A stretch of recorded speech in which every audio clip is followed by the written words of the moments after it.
কাঞ্চির রাজা কর্ণাটক জয় করলেন। তিনি হলেন জয়ী। চন্দনে, হাতির দাঁতে আর সোনা মানিকে হাতি বোঝাই হলো। দেশে ফেরার পথে বালেশ্বরী মন্দির বলির রক্তে ভাসিয়ে দিয়ে রাজা পুজো দিলেন। পুজো দিয়ে চলে আসছেন। গায়ে রক্ত বস্ত্র, গলায় জবার মালা, কপালে রক্তচন্দনের তিলক, সঙ্গে কেবল মন্ত্রী আর বিদূষক।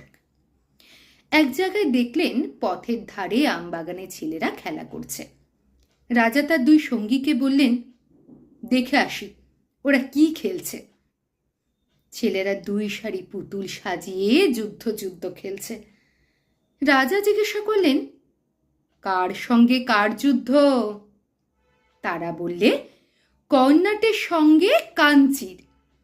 রাজা জিজ্ঞাসা করলেন, কার জিত কার হার?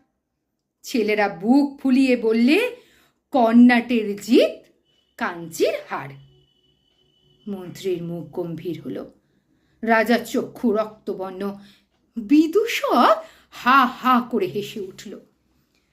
রাজা যখন তার সৈন্য নিয়ে ফিরে এলেন, তখনও ছেলেরা খেলছে। রাজা হুকুম করলেন, এক একটা ছেলেকে গাছের সঙ্গে বাঁধাও আর লাগাও বেত। গ্রাম থেকে তাদের বাবা মারা ছুটে এলো। বললে, ওরা অবোধ, ওরা খেলা করছিল, ওদের মাপ করো। রাজা সেনাপতিকে ডেকে বললেন, এই গ্রামকে আমি শিক্ষা দেব। কাঞ্চি রাজাকে কোনো দিনও যেন ভুলতে না পারে। এই বলে রাজা শিবিরে চলে গেলেন। সন্ধেবেলায় সেনাপতি রাজার সম্মুখে এসে দাঁড়ালো। প্রণাম করে বললে, মহারাজ, শ্রীগাল কুকুর ছাড়া এই গ্রামে কারোর মুখে শব্দ শুনতে পাবেন না। মন্ত্রী বললে, মহারাজের মান রক্ষা হলো। পুরোহিত বললে, বিশ্বেশ্বরী মহারাজের সহায়। বিদূষক বললে, মহারাজ, এবার আমাকে বিদায় দিন। রাজা বললে, কেন? বিদূষক বললে, আমি মারতেও পারি নে, কাটতেও পারি নে।